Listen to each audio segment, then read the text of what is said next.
Thank you for joining us. We're going to take a few minutes and let any stragglers come in. We really appreciate everybody coming tonight. Some of you already know what restorative practices are, others do not. And our whole goal for tonight is kind of to bring community together. We have an excellent panel of professionals from everything from law enforcement to teachers to principals to nonprofits. And our whole goal is to provide you with some information so that you can help us brainstorm ways we can already augment how restorative justice is in our community. As you know, there's no one-size-fits-all program to any kind of subject. And so tonight our goal is to just show you bits and pieces of what we know about restorative justice so that you can be a part of the dialogue, the community problem solving. And through that commentary and that problem solving together, we'll be able to work in the community with all of the entities, the school system, law enforcement, nonprofits that participate to make it better. So that is our whole goal tonight. I'm very fortunate. My name is Jennifer Pritchard. I work at the Pelham Police Department and I'm their community engagement liaison. I've been there for 40 years and I was a teacher before.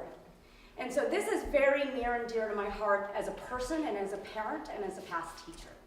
And it's also very thrilling to be able to be a part of this kind of process from a law enforcement avenue, because we really are all in this together in trying to make things better for campuses and for students. Now, this beautiful night has been hosted and created by Senior Maria Cruz.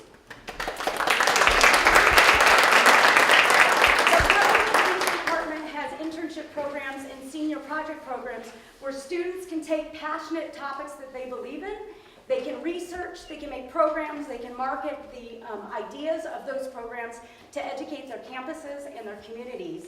And Maria chose this one. So she's responsible for this night.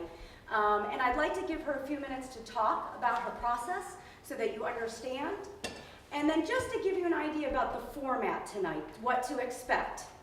Maria's going to speak. We're going to show you a couple of YouTube videos. They are not perfect, bear with us, but they're to give you visuals about what our practices in restorative justice, so that you can think about questions to put on the 5x7 cards we've given you. And then after we see the videos, we're going to have these amazing panels come up. They're going to tell you about real-world examples of how restorative justice practice works in our community and other communities. And then we will collect those cards and address your questions. Tonight is bilingual. Our interest is to be inclusive in our community. And so we have amazing translators among us who are interns and students and professionals. And so when we do the panel, we will bring them up to reiterate the questions and the answers. And if any of us are not speaking loud enough, please let us know. We're here to serve you. Okay, so thank you for being here. I'd like to introduce Maria Cruz. So hello, my name is Maria Cruz, and I chose restorative practice and justice for my senior project. I came about knowing restorative practice like around last year, and I was thinking of what I should do for my senior project. So I was thinking what kind of community I wanted to hit. Was it either my Hispanic community or if I wanted to hit my student body community?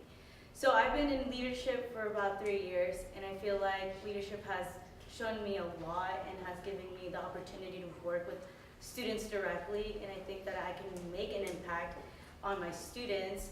Well, they're not my students, but you know. So, but I can make an impact on the student body just because I feel like everyone needs a voice and everybody should be heard in everything they do. And I think that having restorative justice on our campus and just the ideal program, having it in our school could help a lot of people. And I think that it's just a great opportunity that schools should take in consideration of having it here.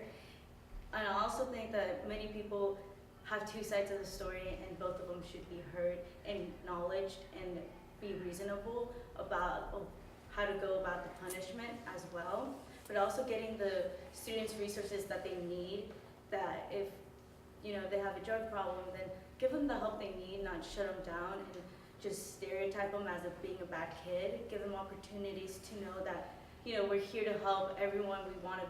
We want the student body to grow, because they're the next generation, they are the future.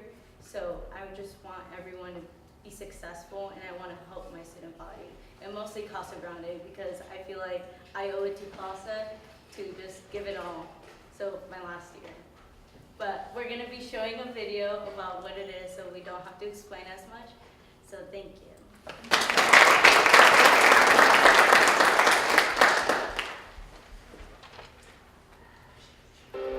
But that's not the point. The point isn't who's throwing it. The point is Charles feels like it was a personal attack, and that's why he got angry. From my point of view, Mitchell's not intending to hit you with the frisbee. So you see how reacting in the way you did affected Mitchell. Yeah, I can see that. Because we practice restorative justice, we are teaching students to take personal responsibility for their actions. Students learn conflict resolution and learn how to resolve their own issues. Mitchell said all he wants is an apology.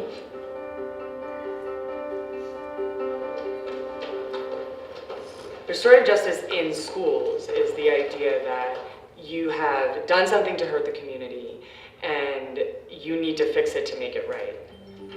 This is opposed to a traditional discipline system which says you did something wrong and now you must be punished for it. At our school, restorative justice dovetails with the traditional system, so that students can go to the Justice Committee instead of getting suspensions and detentions. We offer it as an alternative way for students to resolve issues with each other or with teachers. After I asked you the question, The Justice Committee is made up of students and faculty that help teach students how to mediate conflict. We have like perception. Today, we were training our new Justice Committee members. We do mock mediations and play out a scenario that could happen in school. I was very frustrated because we weren't doing it on purpose. The roles in Justice Committee are the teacher, mediator. They're there to have an adult present in the room.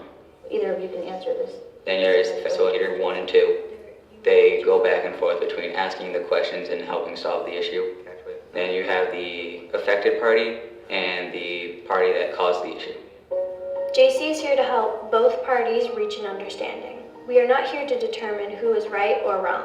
The mock mediation gave me and Mackenzie an opportunity to practice being a facilitator, and it also gave our new members an opportunity to see a meeting.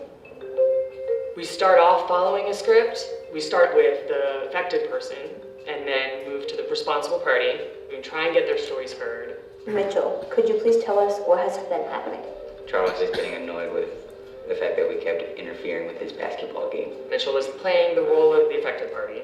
One time my frisbee crossed the line and he got a little aggravated and he ended up throwing it on the roof. So Charles, can you tell us your side of the story? Told him to leave us alone. Charles is playing the role of the responsible party, I mean, he lost his frisbee, so what? It's a frisbee. and then it moves into the discussion. And it's the discussion and the probing questions that takes the most work in training students.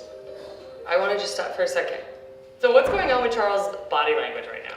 Really Nonchalant, doesn't care. Yeah.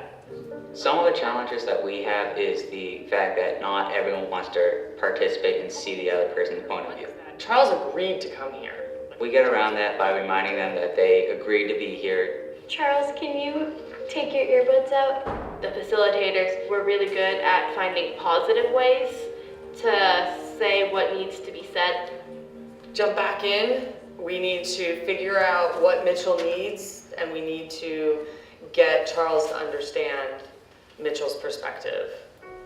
Mitchell, what do you need to feel better about this situation? I would feel better if I got an apology. It's not about punishing the person responsible, it's about giving the person who is affected what they need. Do you think you overreacted? Yeah. And Mitchell, do you understand why Charles got frustrated? Yeah, I honestly do. Having both parties see each other's sides is important for resolving the issue. Apology. No one wants to be in a fight, but they don't always know how to fix the problem. So, Justice Committee is a way to help them realize what they need to do and to do it. I give you a lot of credit. This is really hard stuff. So thank you, everyone.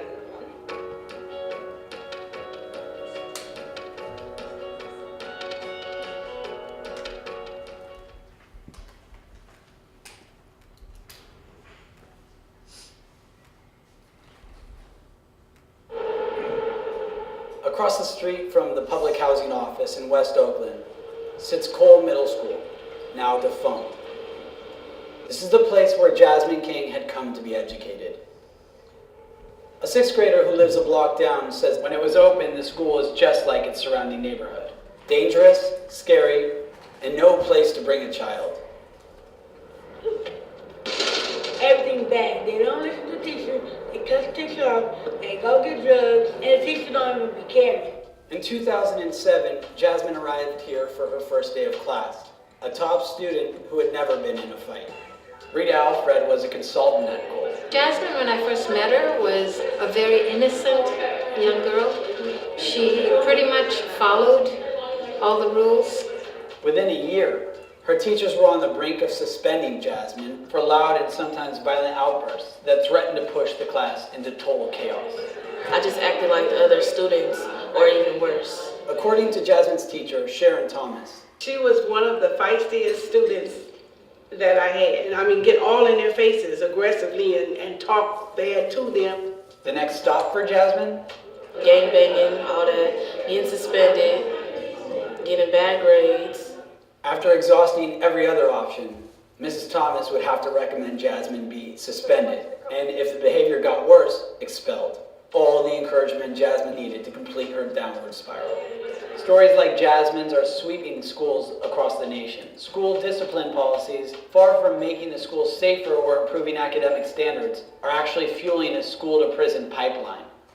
It is time to break that cycle. Nancy Nadell has been a resident of West Oakland for 28 years. She's currently serving her third term on the Oakland City Council. As a parent and then as a council member, I witnessed year after year frequent suspensions leading to expulsions, leading to bad behavior in the street, leading to their arrest, leading to prison, where they're surrounded by other children with bad behavior, resulting in an endless spiral downward of emotionally costly failure and taxpayer costly incarceration. But ultimately, Jasmine's crisis was averted. Even as the district ordered Cole Middle School shut down for low test scores, her school became one of the first in America to test a radically alternative discipline model. The model, called Restorative Justice, gives students a chance to avoid expulsion from school by righting their wrongs through dialogue. On the last day of February, Oakland convened a panel of top officials and researchers from UC Berkeley Law School to discuss their findings. Oakland's Mayor Jean Kwan, School District Superintendent Tony Smith, and other top officials were on hand praising the pilot project, which indicates not only that zero tolerance policies do not work, but that restorative justice, even in an inner city school, ended teacher turnover, raised test scores, and cut down on delinquency. Michael Sumner co-authored the report. We found that suspensions after restorative justice was implemented declined by 87% and reported expulsions dropped to 0. That data flies in the face of the national trend. Teachers are twice as likely to suspend a kid as back in the 1970s. Despite its success, researchers found teachers and students at Cole at first resisting the pilot project, including Jasmine and her teacher. Jasmine went along only to avoid a worse punishment. They'll ask me, you want to get suspended or do you want to make a circle and talk about the problem? I'll be like, I don't want to get suspended, I want to talk about the problem. And the way Mrs. Thomas saw it, More workshops, more paperwork, more meetings. but when they went along with the model, sitting in circles, one person telling their side of the story, and then listening to the other person tell their side of the story, with expert facilitator Rita Alfred coaching them in how to express themselves, their resistance gave way to a feeling of kinship, in which Cole became like an extended family. You see only the half of it. You don't see the whole thing. Because when you're younger, you just think people picking on you, but they're really trying to make you do better.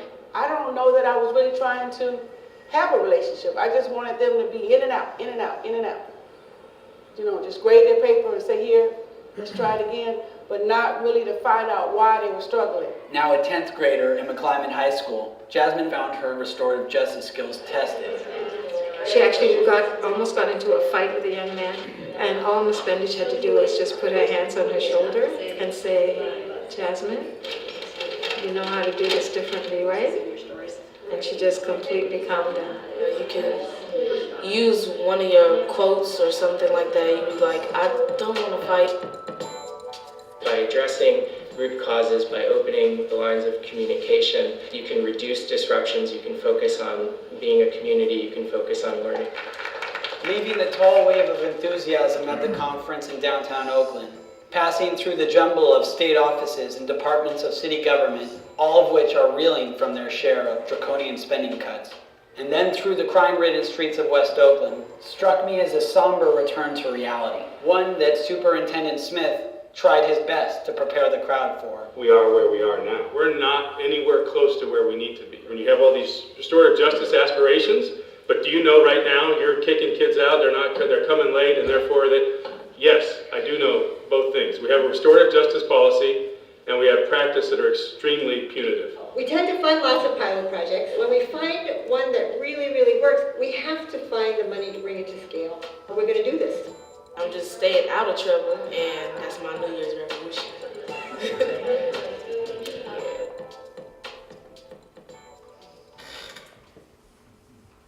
Thank you. While we pull the panelists up to their seats, if you have any questions, please write on the 5x7 cards. We're hoping the videos gave you a little more thought about questions you might want to ask. As you could see in the videos, there's a huge gamut of what goes on with, restorative practices and different campuses and what resources are available. So I want you to know we are not suggesting in any way tonight that there is an easy fix to this. And as you'll speak to these wonderful panelists who are already a part of that, emotional, psychological, educational process, you'll see it is a very complex thing to bring restorative justice in schools and work with law enforcement agencies. There's money, there's time, there's staffing. But the good news is, as you can see, it's worthwhile, and if maybe together we partner, then the burden is not on one agency or one organization. And so as you hear these wonderful panels talk about how they've interfaced in the community with this and steps that have been made, you can think about ways that you might be able to participate with us on it. That's our hope. So panelists, why don't you come on up? Ladies and gentlemen, we have volunteers on either side of you. If you have any questions, you want to pass them down to them, feel free. If not, maybe after you hear the panelists speak, you'll think, oh my goodness, I want to ask that person something in particular. Just write it on a card and pass it down, and we'll make sure we answer it to you. Does that sound good? And then Jennifer, will you please join us? Thank you.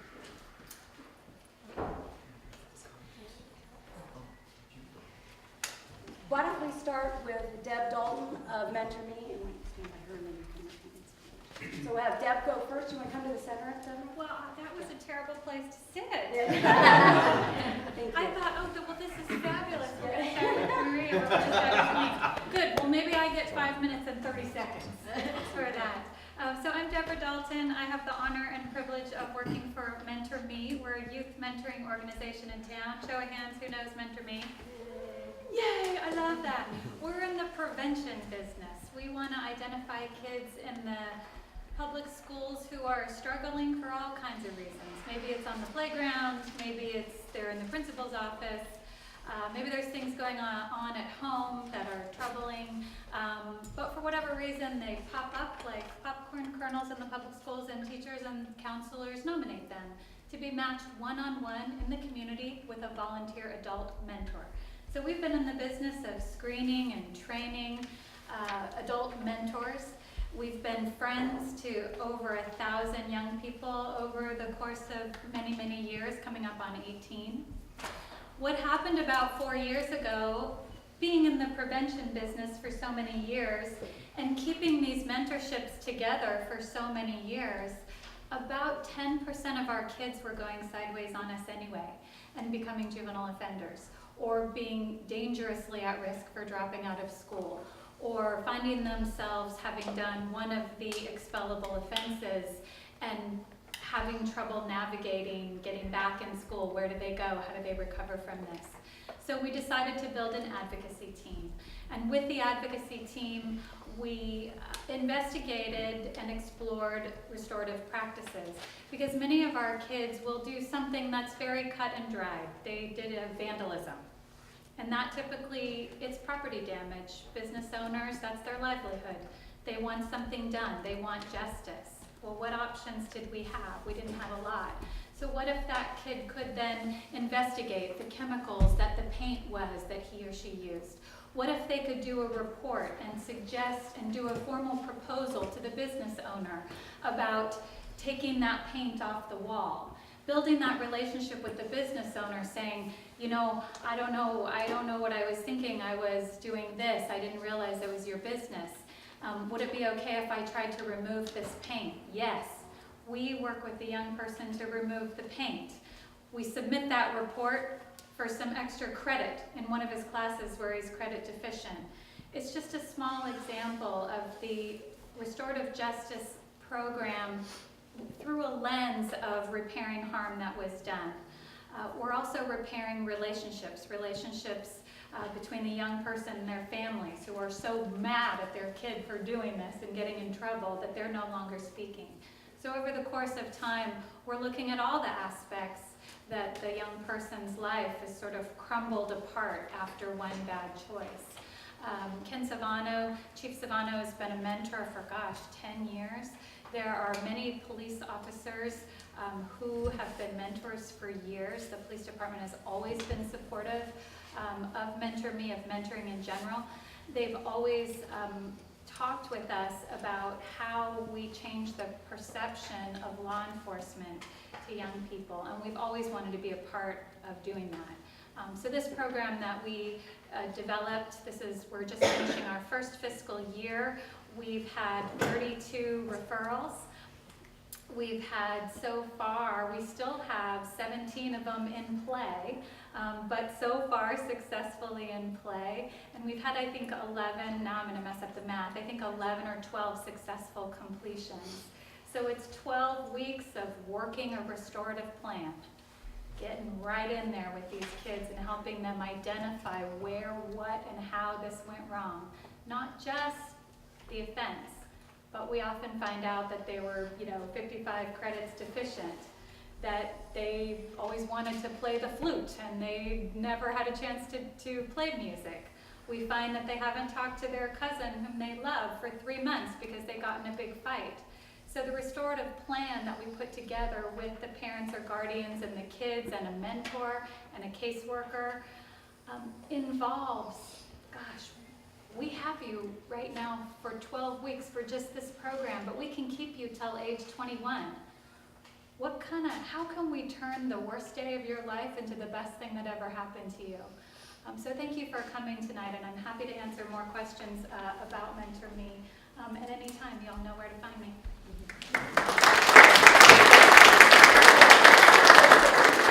When you're speaking, just break some of it up a little bit so Jennifer can follow along and translate in between some of them. Sure. Okay, thank you very much, just so she has an opportunity. Thank you very much. So I'm Dave Rose with Petaluma City Schools. I'm Assistant Superintendent of Student Services.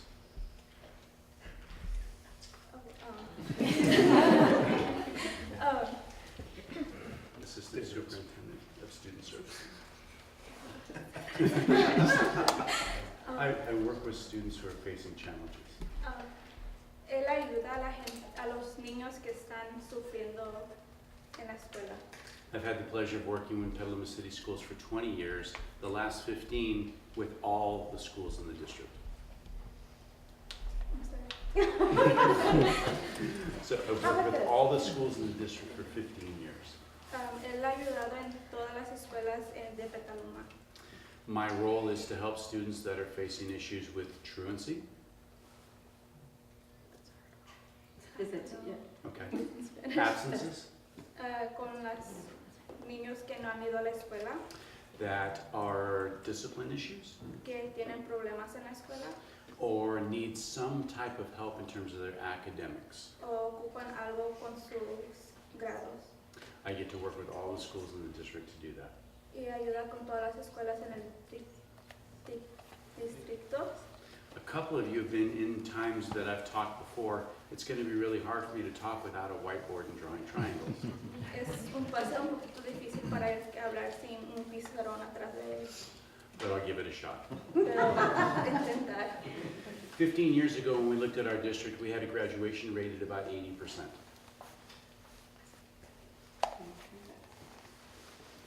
graduation rate. 15 years ago.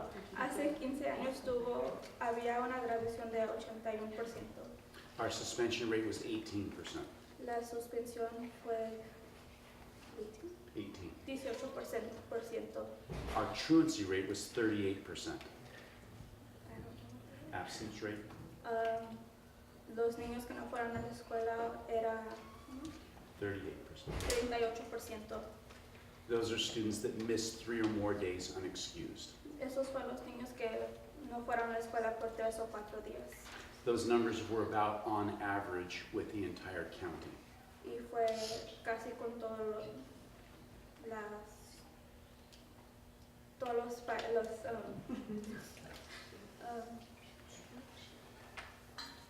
Sonoma County? dentro de toda de Sonoma County. Not good enough for us, not good enough for Petaluma. Y eso no es bueno para la ciudad. We were exposed to 2 different pieces of research that put us on a pathway to improve. Y 2 pieces of research eso puso en 2 pedazos para that will help us improve. encontrar formas para ayudar a los niños. One is the 40 Developmental Asset Study. 40 development, 40 strengths. Y eso podemos hacer 4 formas para ayudarlo, 40 formas. The other is by the Masonic Student Services Program, and it's the Student Support Program. Y una es un programa para ayudar a los niños. Those 2 programs talked about most students make good decisions most of the time. Y eso habla de los niños que hacen buenas conductas casi un tiempo. But at certain times, because a student has lack of family support, Y eso es con los niños que no tienen ayuda de sus familias. trauma happening in our home, Una trauma que les pasa a ellos. or other barriers, they make poor decisions once in a while. O no hacen buenas decisiones. And as you saw in one of the videos, the traditional model was to walk around with a hammer and punish them for that. Y la forma para castigarlos fue caminar con algo. We started looking at what was happening. We know that doesn't work in our district. Y sabemos que eso no ayuda a los niños en el distrito. We began looking for tools to do it better and do it differently. Empezamos a encontrar formas para ayudar, para hacerlo diferente. One of the tools that we use is restorative justice. Una forma es este programa. Our formalized system is different than even the 2 that you saw in the videos. Our system is different. Nuestro sistema es diferente que de los videos que vistes. Every time a student commits a serious offense, I meet with that student, their family, and the school site. Siempre cuando un niño hace algo malo, van a ver a él con sus papás. In addition to the student taking ownership of their behavior, En adición de que los niños estén haciendo sus cosas, we look at that student's grades, vemos los grados del estudiante, attendance, los días que va a la escuela and past behavior issues. y cómo él estaba en el pasado. And we work as a team to generate a plan for that student moving forward. Y los juntamos para ayudar al niño que sigue adelante. There are times when our team doesn't have the appropriate resources. Y hay a veces cuando no tenemos la suficiente manera de ayudar al estudiante. If a student has caused significant damage to a school site, Cuando el estudiante hace algo para dañar la escuela if there's been a serious fight between students, o se ha metido en una pelea con otro estudiante, we rely on our incredible community partners in the police department. agarramos soporte del police department And they help us with referrals for those students to mentor me. y ellos nos ayudan con para Refer and mentor me. para ayudarlos a leer Mentor Me. There, they have the traditional full-fledged mentor me restorative justice circles for those students. Y ahí es donde tienen para ayudar a los estudiantes. And it's also used for a variety of other citations and events that come up. Y también es para otra forma para ayudar hacer otros eventos. We have assistant principals, counselors, mental health staff that have all been trained in restorative practices. Tienen consejeros, maestros y otros tipos de gente que ayuda a los estudiantes. We clearly understand that anytime a student breaks a rule, they knew they made a mistake. Sabemos que cuando los estudiantes hacen algo, ellos saben que no debían de hacer eso. They knew their behavior broke a rule. Ellos sabían que no era bien. Asking them why they did it is not a great question. Y preguntándoles por qué lo hicieron no es una buena pregunta. Understanding what led up to it and what we can do to make sure it doesn't happen again becomes more important. Preguntándoles por qué, preguntándoles cómo lo hicieron y es una forma de ayudarles. So in 15 years in using these processes, Y en 15 años hacer este procedimiento, we go from an 80% graduation rate to an average of a 92% graduation rate. vamos de un 80% que se gradúan hasta un 90%. Mr. Bogman, the graduation rate here at your school the last few years has hovered around 96, 97%? 97 sounds better, Mr. Cruz. Thank you. Something like that. There we go. Our suspension rate has gone from 18% to 6%. Nuestra suspensión fue From 18 to 6. de 18 a 6%. Our truancy rate has gone from 38 to 9%. Los niños que no van a la escuela ha ido de 38 to 9. 38% a 9%. And one of the biggest pieces of data is 14% of our students used to drop out. Now it's less than 2%. Antes los niños que no iban a la escuela era 14%, ahora es 2%.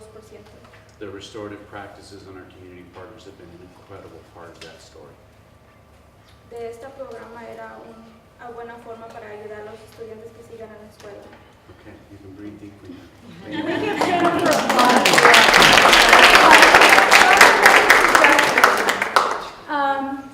Because we want to make sure we get through all the speakers, I'm wondering how many people would be okay if we use the bilingual aspect of it for people who want to ask specific questions and the panel at the end.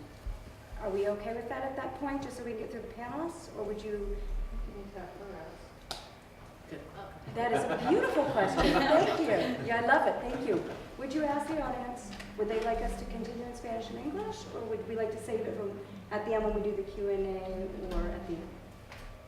¿Quieren que continuemos con español e inglés o quieren preguntar preguntas después de que ellos hablen?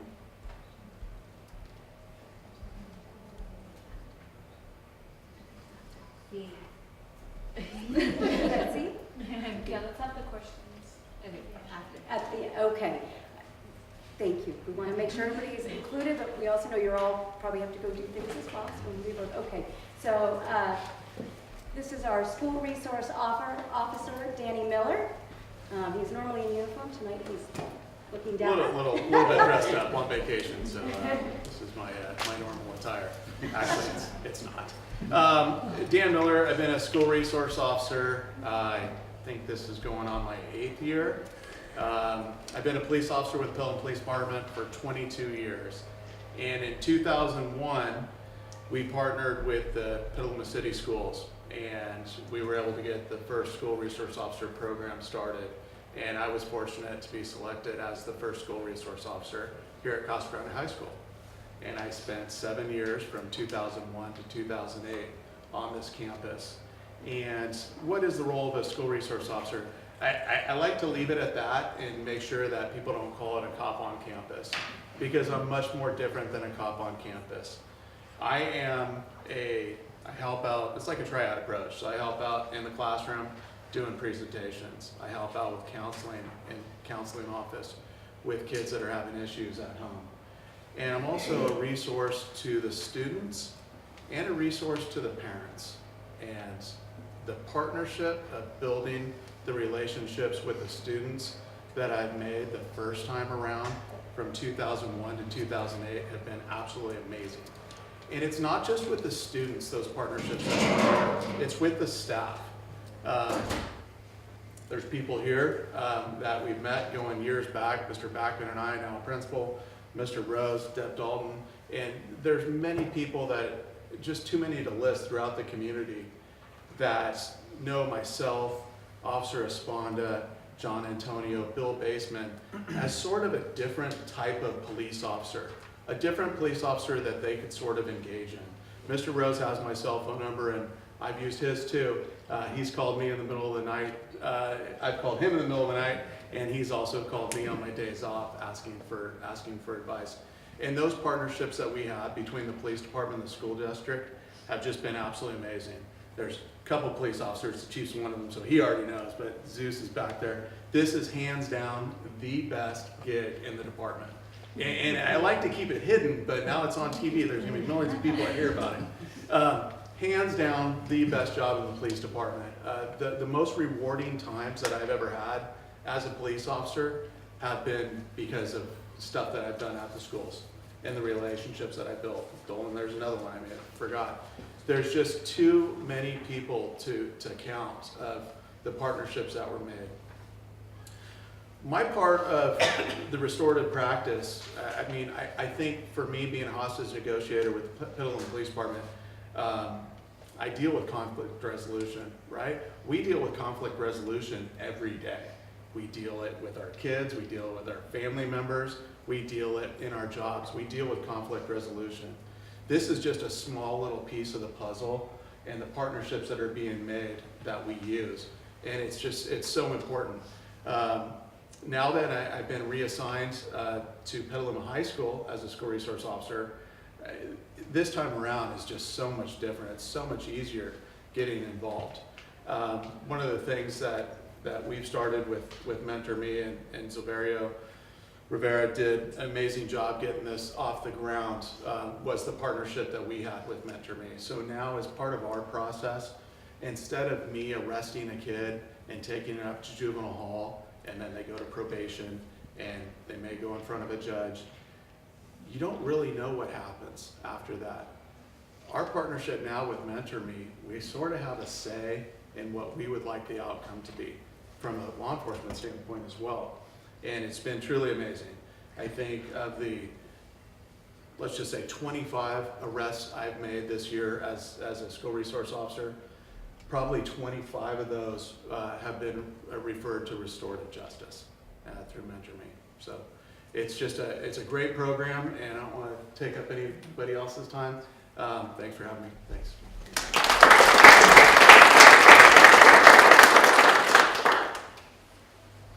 Hi. So my name is Luz Wire, and I'm a community member. I'm a filmmaker and an educator. I taught for the Los Angeles Unified School District for 5 years, teaching television news production, and I taught at Sonoma State introduction to video production for 3 semesters. So I have a background in education, and I also have a background in nonviolent communication, conflict resolution, leadership training, and then I was also trained in a restorative practice called Restorative Circles, which was developed by Don McBarter. And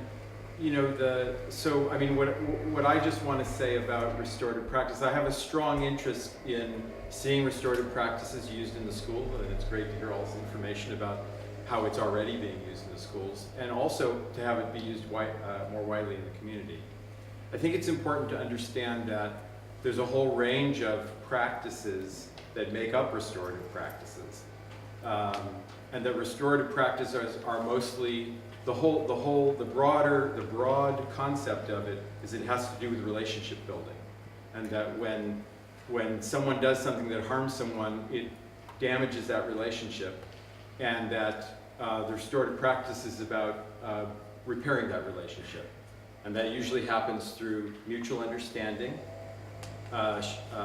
self-responsibility, everybody taking responsibility for their part of what happened, and then making a plan to restore the harm, to restore the relationship, to repair the relationship and restore dignity and respect to the relationship. Those are kind of the broad principles of restorative practice. They were shown in actually there were a couple of specific practices that were shown in the videos that are more like in the whole range of practices, you know, at the one end, you've got something very simple like effective communication, where you're listening and you're showing interest in the person and you're using I statements to talk about what's going on with you. And at the other end of the practice is what was mostly shown in the video, which is like a restorative conference or a restorative circle, where you've got an actual structured process. There's an incident that's happened, and you're going through a process to repair that, to understand it, and then figure out together how to repair the harm from it. So restorative practice is a whole range of those things. One of the practices, and there are several of them going on in Petaluma outside of the schools that I wanted to let you know about. So anything that kind of builds community and builds relationship and builds shared understanding would be considered a restorative practice. And John Crowley, the owner of Aquas Cafe and the Aquas Community Foundation, and I started, this was about 3 months ago, we started a thing called Petaluma Conversations.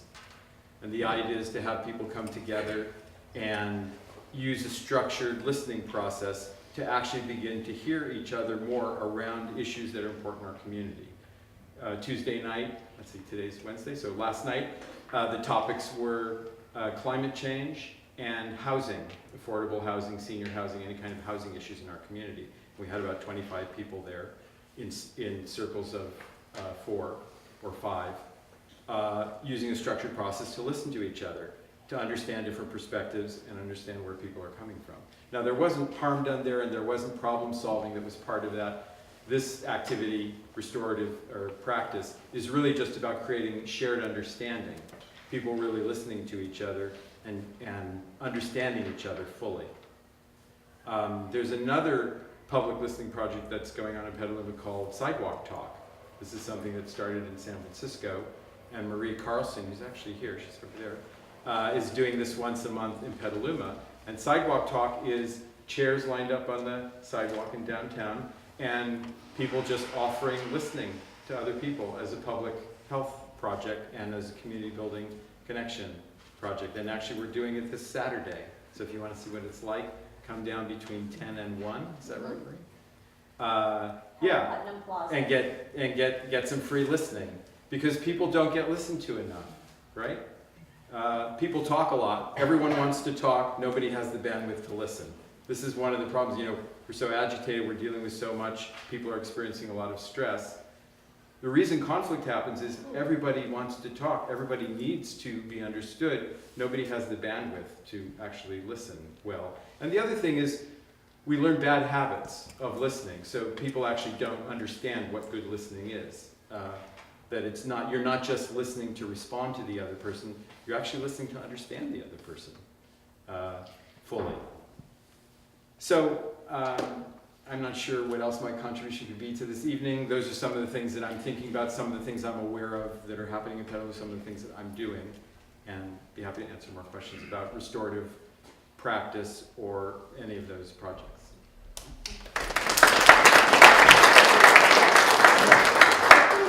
Does bring up a good point about the gamut. We were talking at the beginning about the gamut of restorative practices. So as you're interested in this topic, I do suggest that you look on YouTube and Google that, because he's absolutely right. There are there's a variety of ways to implement restorative practices in schools and nonprofits in different ways. And the neat thing about that is you can find the best ones that fit for those individual environments. The flip side is how to choose the right one, right? Yeah. That takes a collaborative effort. But I do encourage you, most of us are on YouTube, it's pretty easy to do.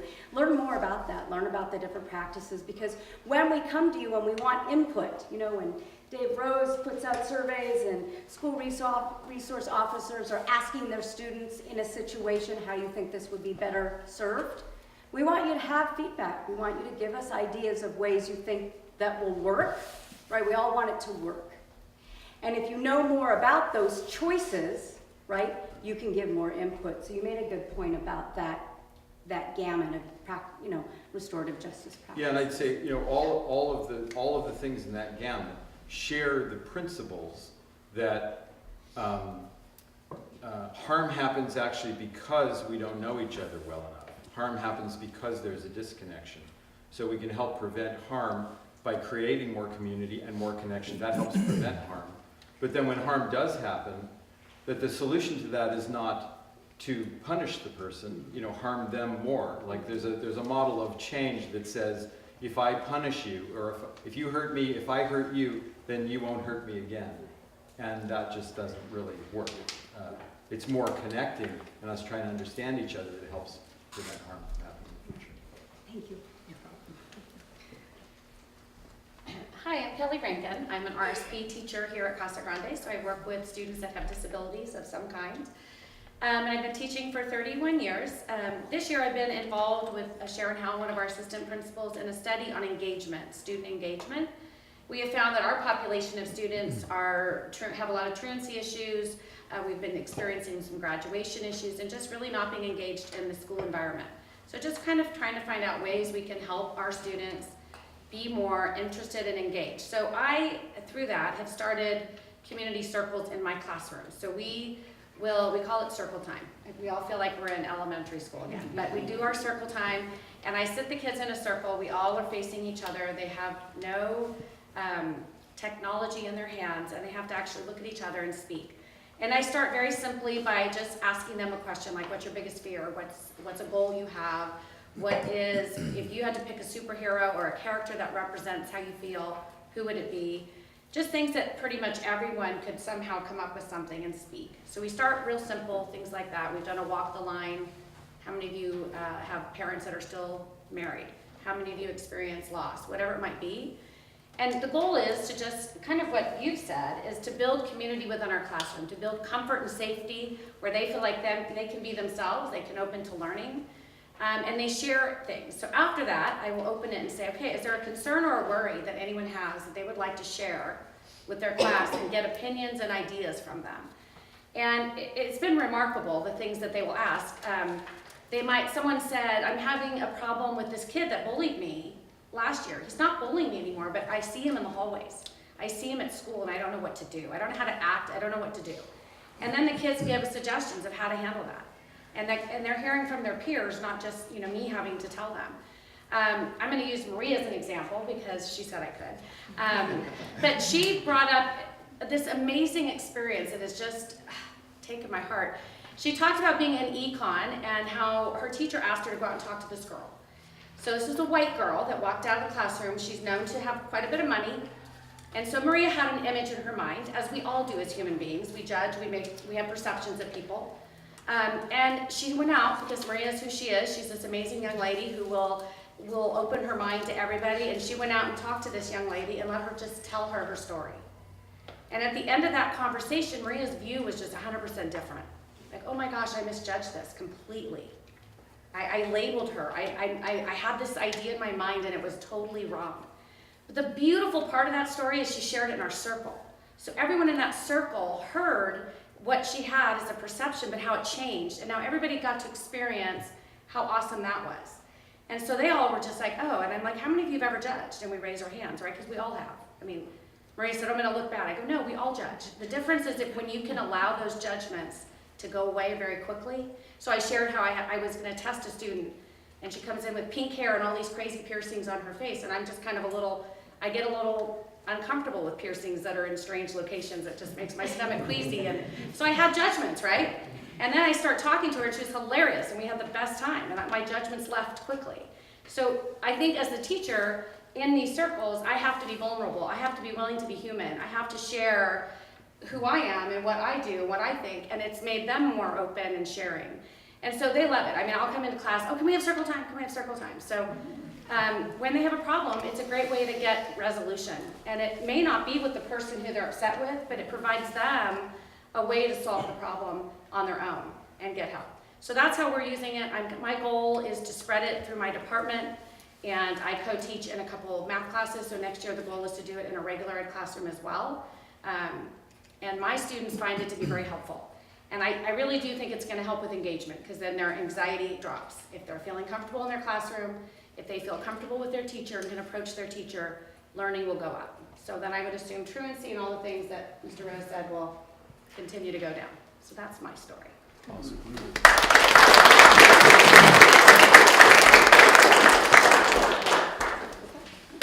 So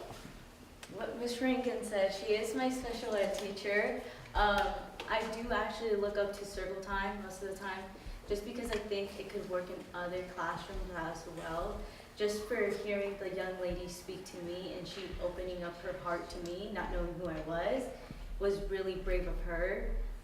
Even though she probably, she's gonna criticize me, I actually told her, like, you can tell me anything, I won't say anything to anyone because you have my trust. And she opened up to me, and I think that was like a very beautiful thing, that she can give me the trust and give me the whole entire spiel of what she's going through. I feel like just doing that in classes and just having students come out and just speak on what's hurting them or what's making them feel down or something that they want to express that they can't express somewhere else just because they think they're going to be judged by their peers or by their friends. And towards the end, when we were walking back to class, she said, "Thank you for listening. Like, my friends put me in they stereotype me because they think I have money and they think that everything's just perfect in my life, when that's not the case. Like, obviously she's going through a lot of things, and her breaking down in a classroom made me want to go and talk to her and just listen to what she had to say. And also I just like being involved, so that's another thing. But it's just amazing how like students they're honestly willing to open up to anyone who wants to listen. Like how people said, we like to talk a lot, we just don't like to listen. But there's a lot that you can learn by listening, and there's a lot you can learn by talking as well. So thank you for coming, and like I really hope that you guys learn a lot on restorative justice. And if you guys can take away from it and like think that, oh, this could help me, help just anyone, I would really appreciate it if you recommend them to restorative justice, because it really does do an impact in anyone and everything. So we'd love to open up for any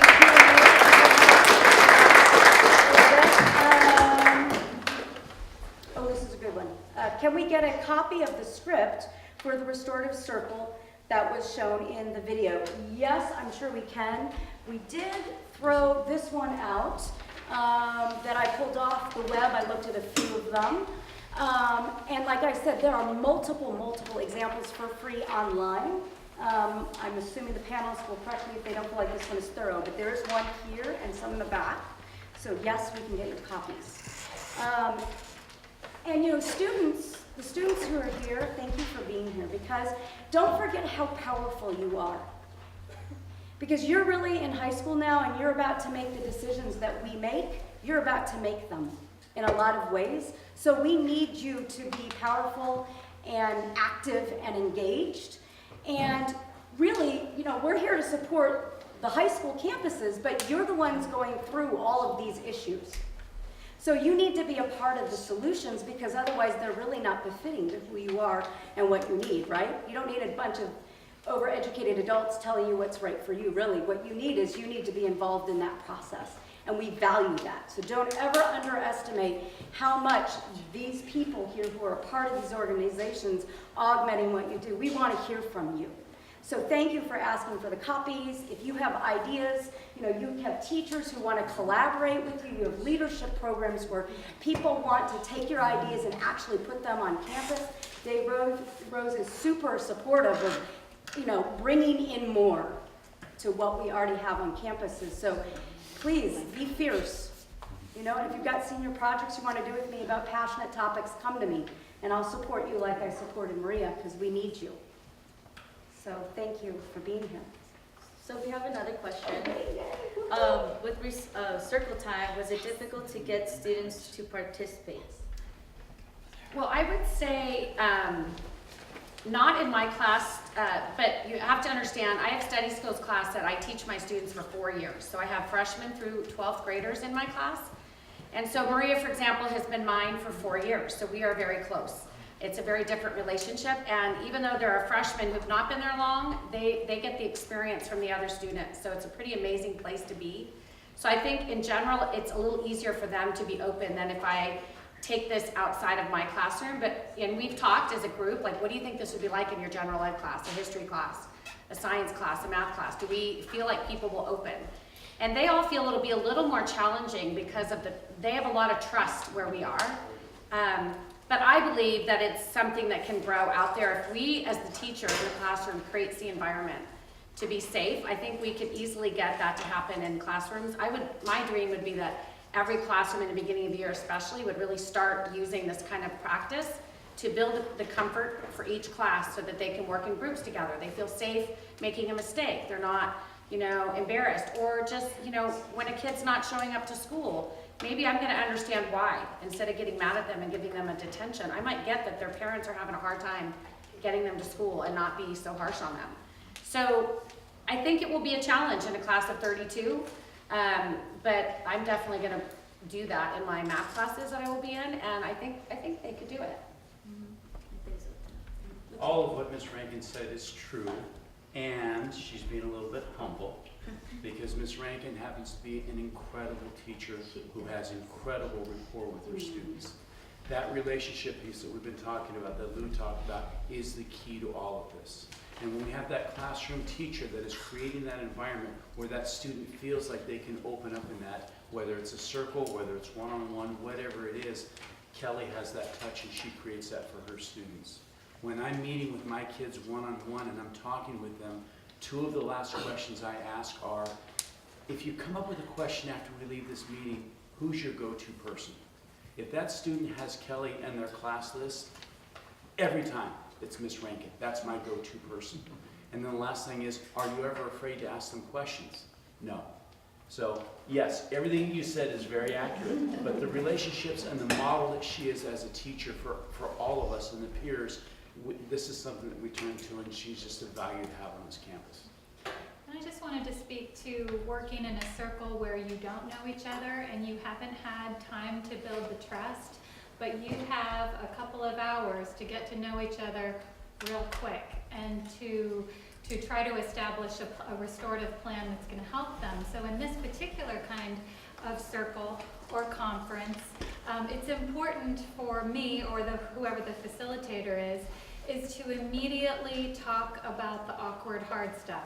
Okay, a couple of things. Normally you don't meet people by, okay, hi vandalism, I'm Deborah Dalton. That's not normally how we want to meet young people, right? That's not how anybody wants to be met. So I say, a couple of things. First of all, parents, whoever's sitting in the circle, tell me 3 things that I would have liked to know about this kid before this charge came across the desk. What do I need to know? Who are you? All right, kiddo. What are they talking about? Are they true? You tell me, what would I need to know about you? So we sort of get things moving a little bit, and then I have to get serious because we have to talk about confidentiality.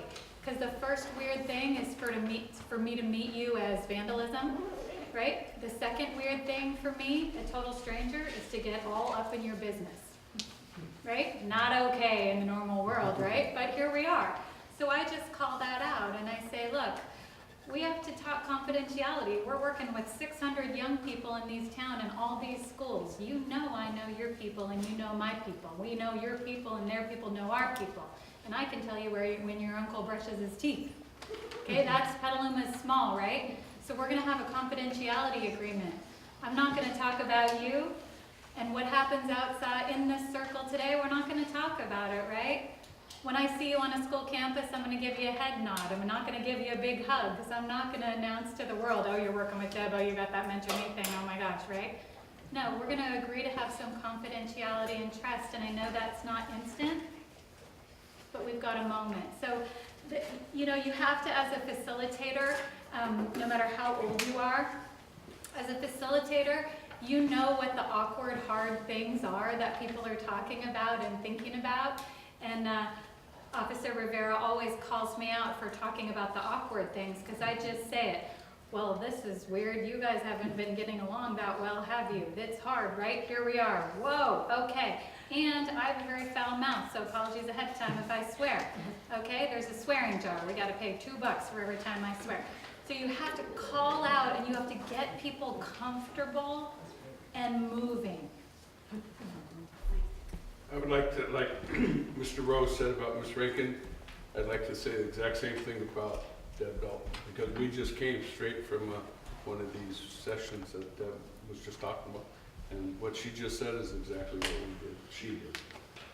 Yes, I'm learning from the best. Is everyone accepted into the Mentor Me program? Absolutely.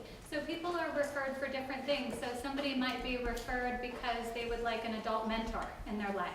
And so then we would recruit a mentor for them. A young person may be recruited for the, or nominated, referred to the Advocacy Team program on a school setting because they're struggling in school and they've gotten in trouble a bunch, but they weren't arrested. They weren't arrested yet. So you would say the teachers like recommend the mentor? It could be a counselor, it could be a teacher, it could be an SRO. Actually, some parents and guardians refer their own kids, and some young people refer themselves. Actually, my oldest mentee referred herself. We need more mentors. Yeah. We need more mentors. Yes. And I would just like to add that, so the skills for creating safety and the skills for creating connection are skills that come naturally to some people, and they are also skills that can be learned. So training can help people learn how to do that. Very excellent point. I'm going to stand in front. She's got a bunch of wonderful questions. Are teachers being trained in restorative justice? And I think that goes to Deborah.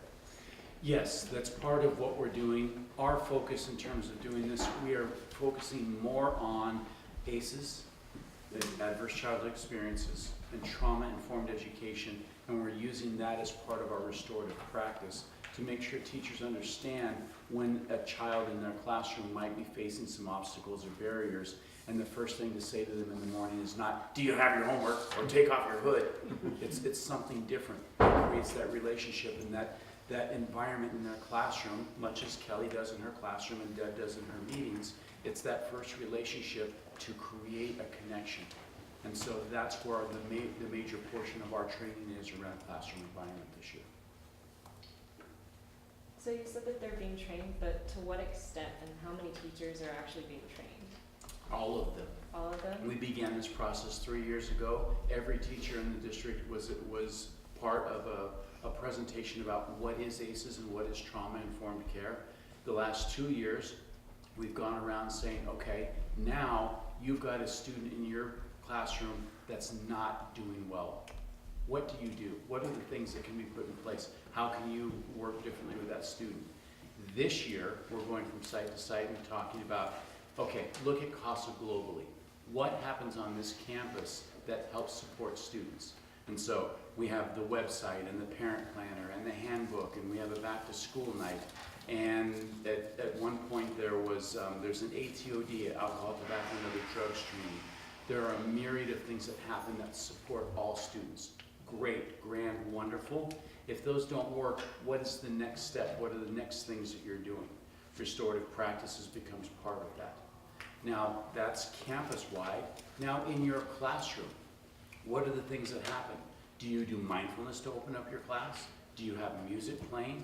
Do you have snacks available in the morning in case somebody didn't get breakfast? Are you meeting basic needs? So those are the discussions, and my team and I actually met with the staff at Valley Vista this afternoon to do our portion of that training there. So the first one was all of the teachers together. The last 2 years have been site by site. What's happening with your population here? Because the population here at Casa is different than the population at Valley Vista. So we want to teach them how to implement these practices site by site. I'll just say, last year at the beginning of one of the teacher in-service trainings before school started at San Antonio High School with Valley Oaks campus, now Crossroads campus, they had the Meta Center for Nonviolence, which is a wonderful organization in town, come out and do a presentation and I think a 3 or 4 hour training on restorative practices and principles to all their teachers, school staff, and counselors. So that was August of last year. So I think the Meta Center's working with Petaluma Junior, there we Petaluma go. High. Yep. Yeah, we're getting there. And all of anybody who's heard of Community Matters, Community Matters and Safe School Ambassador Program, their restorative practices, they're the ones doing the ADOT, the alcohol and drug education. So the community groups are coming together, and I think we're going to start to see an impact. There's been a lot of groundwork laid and a lot of tough conversations and trying to integrate who gets paid, who does the practice, well, you don't do real restorative justice. Real restorative justice looks like this. So trying to figure out who are the best people to train if we can afford to bring those trainers in and what works best. So it's as you indicated, you know, there's a whole range of services and practices. They cost different things, and there's controversy about what's the best way to do it. So sometimes it's not an easy thing to see on the outside.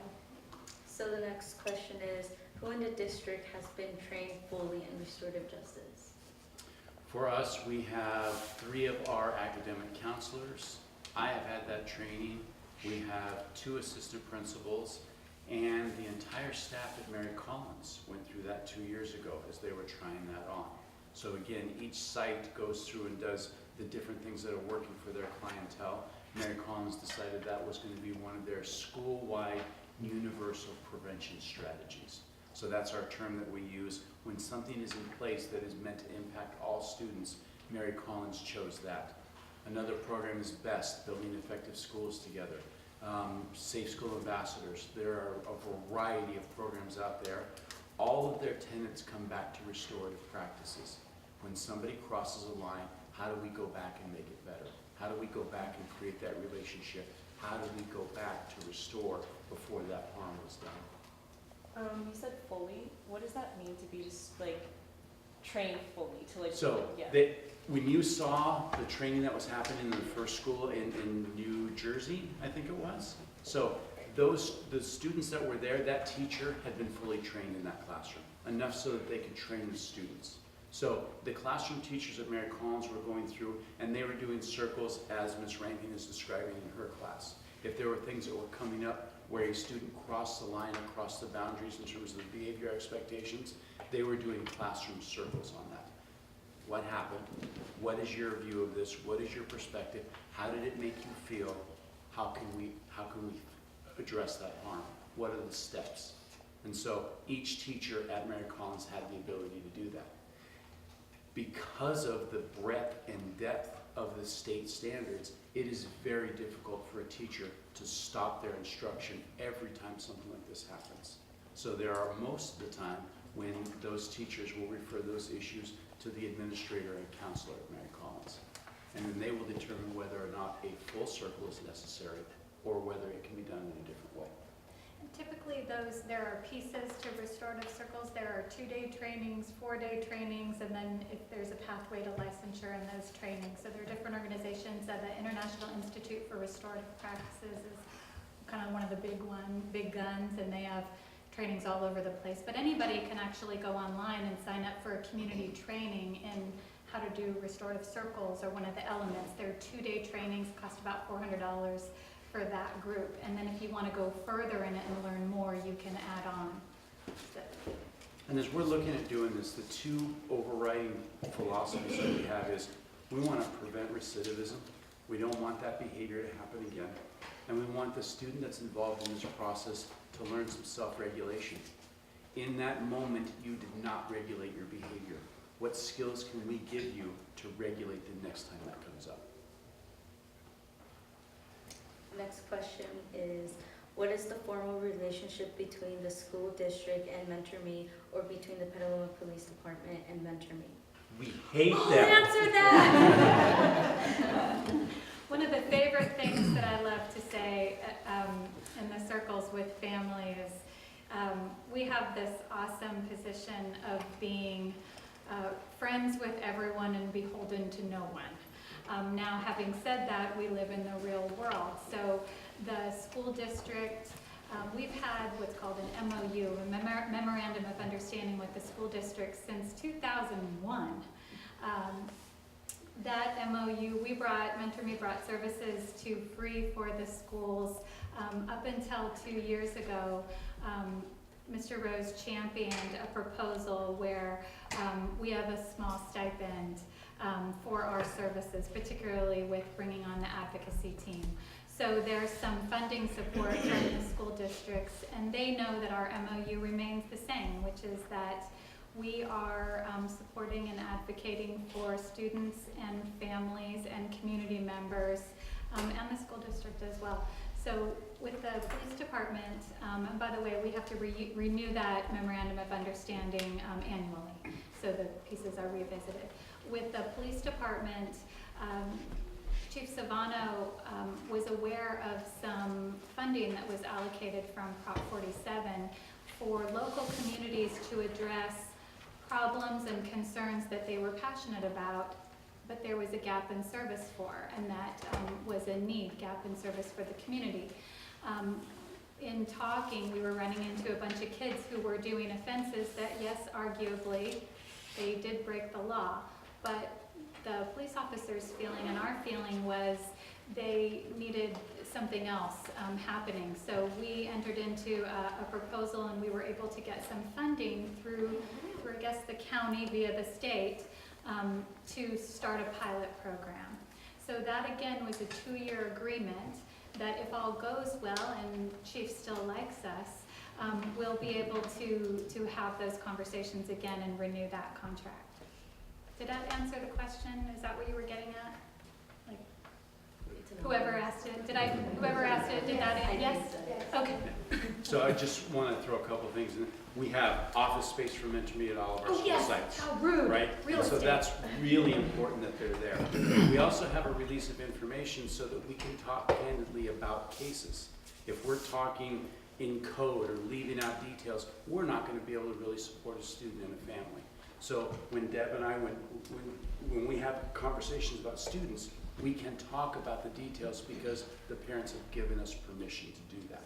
And so that's a really, really important part of our relationship. When we look at what we're trying to do for students, again, earlier I said most students on most days make good choices. About 80% of the time that happens. 20% of the time something else happens. If there was one response, if there was one thing that could be done that would stop those things from happening, somebody who thought of that would be a multi-billionaire. It would be in all of the schools, and we wouldn't have jobs and we wouldn't be needed. There is not one solution. Each individual student requires their own solution. And without the partnerships that we have, we can't find them, because each one of those individual kids requires that individual steps in that plan. And it creates the opportunity for us to have so many community partners. Ken, I know you wanted to add. I just wanted to add one thing that was relative to the beginning of the video, and that was the pipeline to prison. And Dalton explained very well where the funding came from. It came directly from the Bureau of State Community Corrections, which is a large government organization and probably one of the few examples we feel like in today's day and age that our tax dollars actually come back and do something positive. BSCC, as they're known in our world, runs the state prison system. And so this funding prior to 2 years ago was used for law enforcement compliance programs. So when a lot of people were released from prison into the local community, it was a way to help local law enforcement help supervise people that were released back into the community early from prison or jail. And they recognized, just like you're hearing tonight, that the prevention piece is way more important. And so they changed that funding mechanism to not be after you've been in trouble or someone's been in trouble and gone to prison, to how do we prevent people from going into the justice system. And so this money was specifically earmarked for exactly this reason, and it feels good to know that that money made it to a place that it's actually having some positive impact, especially in our own community. So I just wanted to connect that piece. And we were a pass-through as a representative at the local county level of that money to a nonprofit organization like Mentor Me, but we're all benefiting.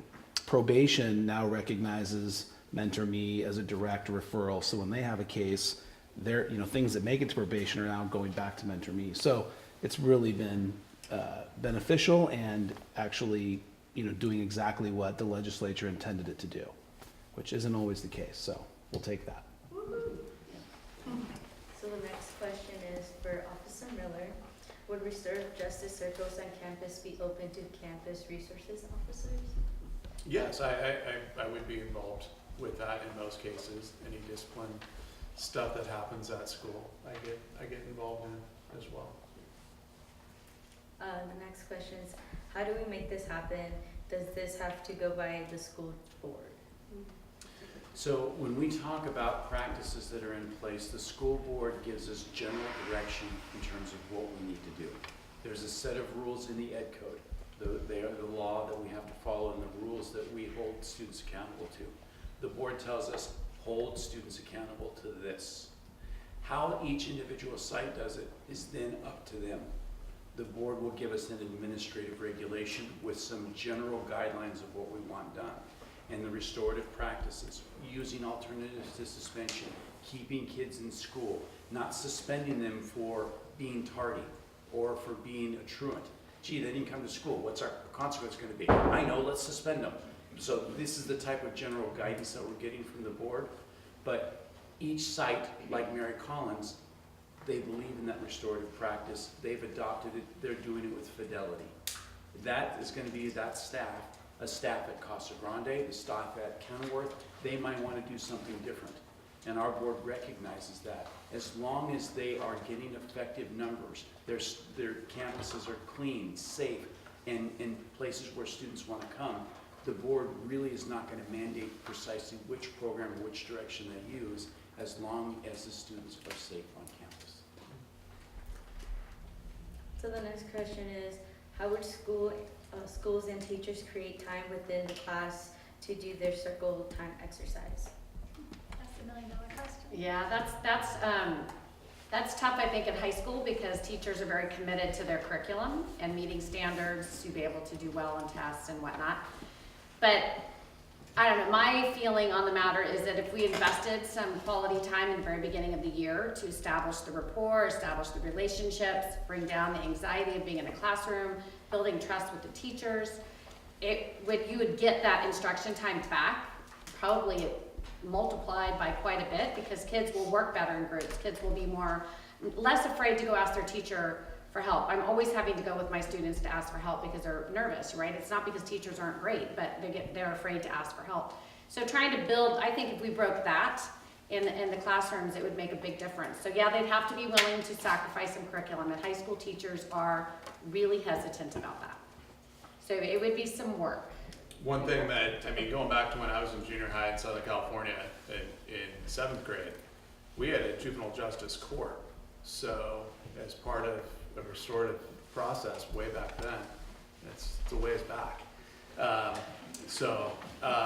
It was really cool because you had your kids that offended at school, and they would be referred for any discipline issues to just the juvenile court. And that court would be, instead of detention or after school, you'd have your court hearings and they'd last 15 minutes, and those would go after school. I could see something like that happening after school for a restorative process, but again, that wouldn't take up teachers' time. It'd be Well, right. I think there's two things. You can do the things I'm doing, which would just, I think, limit some of the issues that happen in the classroom, and maybe bring some of those smaller issues that get referrals out of the classroom into, not that they're getting suspended for them. So I think that what I do can control or help that a bit. But I think it'd be really cool if our school had like a group of students. I observed a school in Oakland, I believe it was. And they had their student body. There was a number of kids who, when there was an issue, if it wasn't, severe, they would be brought to, so if a teacher wants to send a kid to the classroom, there was a group of students who actually talked about it, and they figured out a solution to the problem, and it wasn't really, there's a teacher mentor, I'm sure, but that would be pretty amazing to have on our campus. And I throw it back on the students anytime I go do a presentation in a classroom. These are all great ideas, and you guys are very passionate for staying here on a Wednesday night, listening to all these people talk. And that being said, you guys are passionate about this. For those of you that aren't seniors, especially if there's any younger ones, I always get to the freshmen. You guys start making the change. You guys are the ones that are going to implement all this and voting for all this. And I think it's amazing that you put this together. I just wanted to throw that out there. Can I say something? There's actually a peer court, and just a quick, there's Sure. a small peer court as a pilot that happened on Petaluma High campus, I think the last 2 years, and it was to address a certain problem of cheating that was going on. So that was experimented with a peer court, and I don't know how that went. I hear good feedback about it. So and that actually was proposed by a student. who went down to Marin Youth Court and witnessed the youth court and talked to them and saw their circles. And he came back and pitched it, and a teacher at Petaluma High bit, and Dave said, yeah, let's give it a shot. And so it's run for a couple of years. So it's, you know, it is possible. I personally have witnessed when a student has an idea and brings it to the administration, I've seen it come to fruition. So. I guess I just wanted to add on that I do think, so I know that students can't, certainly high school age students and probably even younger, can learn these practices and do them. And I'm aware of programs where that have happened. I recently visited Chicago, where there's a school in south side of Chicago that has a program called the Peace Warriors program. And students in the high school get trained as peace warriors, and they hold circles, and they actually, they can identify a problem that's brewing much faster than anyone else, faster than the teachers and faster than the administrators. And so they, you know, they help monitor what's going on, the climate on campus, and bring forward situations that need a circle or need some kind of conversation. One of the perspectives that we look at as we're talking about the classroom teacher having enough time to do this, and it ties into what Chief Savannah was saying a little bit earlier. When we use preventative practices, they are more time saving, more resource saving than doing response and waiting for after something has happened. Yeah. So I know a lot of the teachers and a lot of the school sites invest a lot of their time and effort and resources in the prevention part up front. And so they're creating that climate for their classroom. They're creating, we do mindfulness in the beginning. If you're hungry, let's make sure you get something to eat. What's the temperature like? Let's do some music. And they want to do preventative practices up front so that they can engage that student right away. Campus-wide, you know, using vests, using different, so everybody has a common vocabulary on campus and common expectations of what happens on this part of the campus and how do we behave in the cafeteria and what happens at the library. Those are the types of things where if the teacher and staff have committed time to that, it lessens the amount of response work that they have to do later on. Because restorative practices are really important, but we'd rather do prevention first so that there isn't harm. And you know, teachers have an impact on the creating the environment in their classroom. And students could also have an impact on creating an environment in the broader campus through student organizations.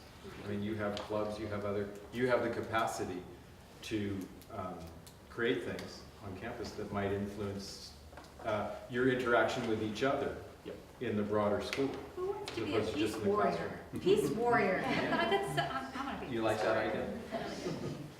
So the next question is, Ms. Rankin, how are you so good at being there for others, especially guiding them to be their best? I don't know. I don't know. I guess I have a passion for kids. I love teenagers. I don't know. I think I'm pretty fair. I think I am willing to listen to them. I'm willing to share about my own struggles. I too, well, not that it's been diagnosed, but I'm pretty sure I have a learning disability, so I can relate to my students I work with. School was never a pleasure for me. And I share those stories with my students, but I also share that I also managed to get through school and got my degree and became a teacher. And Mr. Backman keeps telling me to be an administrator. I said, no, I'm not going back to school ever.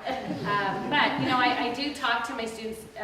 You know, they know about my life. They know who I am. So, I don't know, maybe that. I'm not really sure. Two of the things that I would say about Kelly is she's here every day. Yeah. And that's a big, important thing for students. And she always looks for a way to say yes. That's an important thing that kids know. She's always looking for a way to say yes. The next question is, how do you think we can implement restorative justice more at Casa Grande / Petaluma City Schools? I think the student involvement, the students asking that question, and talking to their teachers and talking to their administrators. If I come in and say, you will do this at your school site, they'll get a training binder and they'll go through their 2 days of training and that binder will go in the shelf because that's what happens. If they invest in it, if they believe that this is what you want as students and it's going to be effective, they're going to grab it and they're going to use it and they're going to implement it and they're going to do it with fidelity as it's designed and as it's written. So somebody telling them to do it, no. Point to the data. What's happening? When you look at the California Healthy Kids Survey data, do our students anonymously say that Casa Grande is a safe place to be? Yes, overwhelmingly. Casa Grande is the 95th percentile in the state in terms of U.S. students anonymously rating it as a safe place to come to school. That's the data point that we look at. Do students feel safe coming to Casa? Yes, overwhelmingly. 15 years ago, it was about 40% of students reported safe. Now it's over 80%. Those are the data points that the staff look at. That's what we look at in terms of guiding how we're going to use our time and use our resources. And they need to hear your voice. And the practical thing, really, what does it look like on my school campus? Like, what do you even mean? What pieces of it do you want? You mean circles in the classrooms? You mean discipline circles? What does it look like?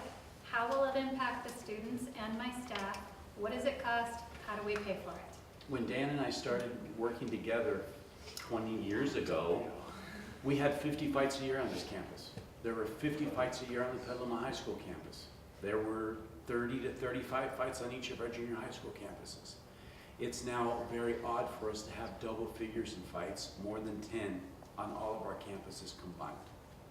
And that's what you have generated as students and what the staff has created in those environments. So the next question is if you see kids struggling, do you recommend them to the program? To the Always. to the Mentor Me program, is that?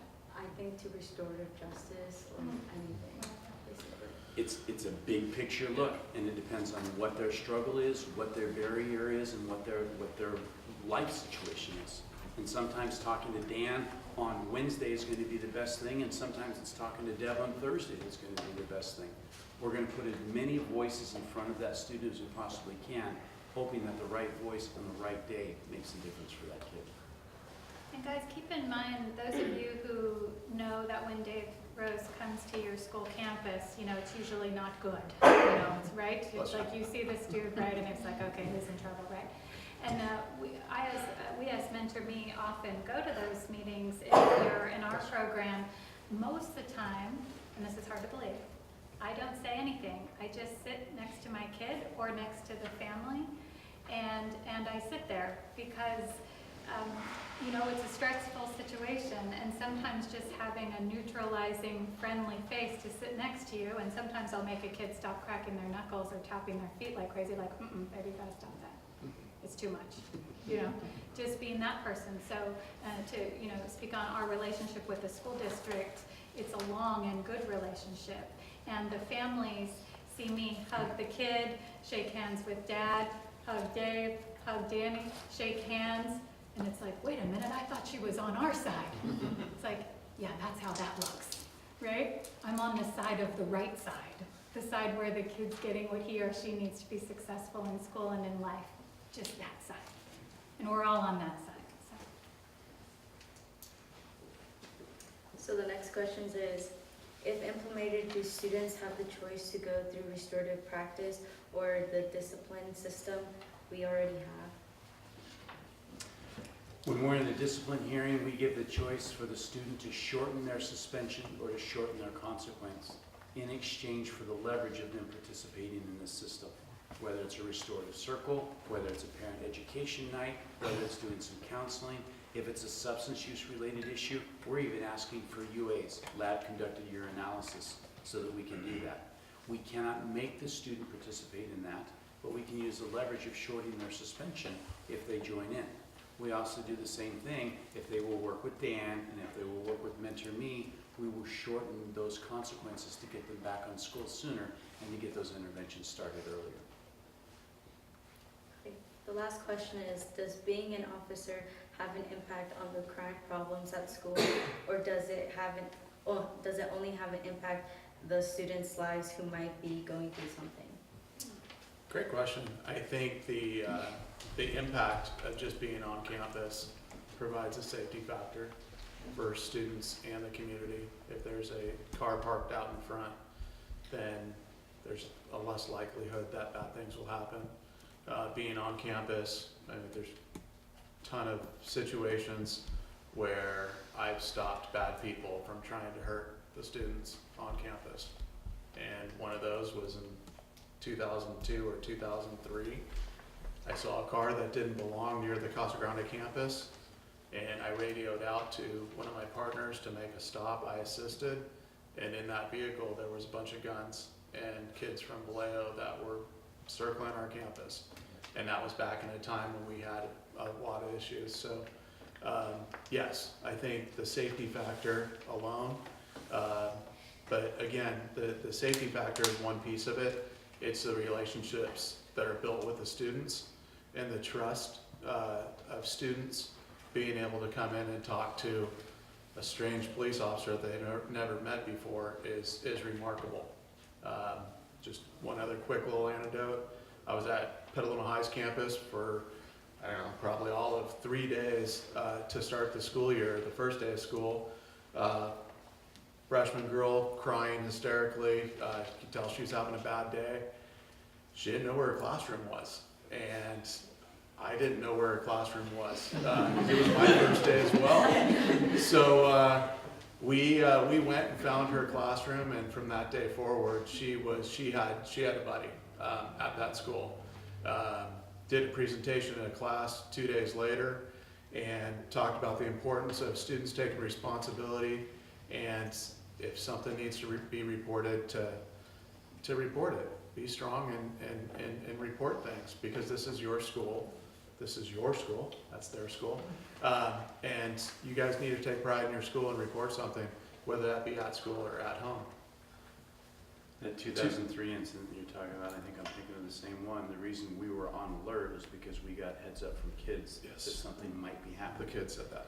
And if he's not here, if he doesn't have those relationships, we don't get that intelligence. He's not on the alert. Yeah. And then this last one, after doing that presentation, a girl came in to report a sexual abuse that was going on with her as a victim. And she didn't want to tell that to a teacher. She didn't want to tell that to any other student, a principal, or her counselor. She came in and told it to somebody that she felt safe with. So yeah, again, great program. Can't stress it enough. It's awesome. Keep it quiet though, so nobody else puts in. How come when things get like really bad with restorative justice, you can't like fix the problem? How come you recommend going to continuation schools like San Antonio when they aren't like the best environment for the students? I would disagree with that last statement, because right now at San Antonio, we have an 88% graduation rate, which is the highest continuation graduation rate in the state. They do an incredible job there. And so when we look at what the environment was 15 years ago, it's a totally different school. We cannot force a student to make that change. The students are agreeing to make that change. And so the opportunities that are here at Casa, that are here at Petaluma High School, most students take advantage of those opportunities. Some students, because of their life situations, need an alternative pathway. So we have Valley Oaks as an independent study high school. We have San Antonio as our continuation high school. And we have Carpe Diem and Sonoma Mountain as our small necessary high schools. And we cannot tell a student that they have to go there. They volunteer. The next step on that is if the student crosses the line multiple times or does something that hurts somebody or is one of the 5 must expel, we don't keep that student in the district. That referral is to our court and community school and its headwaters. So we're consistently given additional chances. We do about 45 expulsions a year. Of those, 2/3, right around 28 or 29, we suspend the enforcement of that and keep that student at the site where they are. Because they know people there, they know students, they know staff, the likelihood that they're going to be successful is incredible. When we started this, the population at San Antonio was 150 students. We opened the year with 32 students at Carpe Diem and Sonoma Mountain every year because there was a huge need. We're at 70 students at San Antonio right now. It's half as many. We opened the year at Carpe Diem with 18. We opened the year at Sonoma Mountain with 14. Those numbers are now in the mid-20s. So the number of students that are actually in our alternative ed has dropped significantly as a result of the program that we're doing and what we're doing. However, sometimes students need a different pathway. So if the students don't agree to go to the continuation school or any other school, what choices do they have? So, in the old days, you will do this! And that's why we had an 80% graduation rate and a 14% dropout rate. Now, we meet, we have a relationship. We talk about, gee, you're here as a junior in high school, you have 3 semesters left, 3 semesters at Casa Grande, that's 30, 60, 90 credits. You could earn 90 credits. You could do a 0 period every day, add some more stress to your life, and you could make it to 105 credits. You need 140. So, do you want to spend a 5th year at Casa? Or would you like to try one of our alternative ed programs? That's how we put that. You really look at the numbers and look at the math. Here's where you are. You're the class of 2022, right? Do you want to be the class of 2022 or the class of 2024? Because we can help you get there. So we want to put those choices out there, because if we make them go into that environment, how happy are they going to be there? Not. And I'll just give you a real life example. You know, what it looks like in some of those meetings in my role is that I'm listening and you know, there's lots of different choices and moves that we can make. And so I'll say, okay, you know, if it starts to get heated, I'll say, okay, did I hear this right? That maybe, you know, 4 weeks of independent study, and if X, Y, and Z happens, then we could meet again to see about getting back into Casa, or is that off the table? Okay, well, we talked about Gateway. Okay, well, we don't want to go there. We don't like that. Okay, what's your goal? Oh, I think I heard this. So, all right, Dave, what do you think about this? Okay, I'm willing to try that. So it kind of goes back and forth a little bit. So you'd be surprised about how creative, I call it the 152 ways to eke out a high school completion. So you'd be surprised at how creative a lot of these meetings and how these conversations go. We're looking for a way to say yes. Yeah, and in relationship to that topic as well, I mean, there's been plenty of kids that have went to San Antonio, and if they wanted to, have made their way back to either Petaluma High or Casa Grande High School.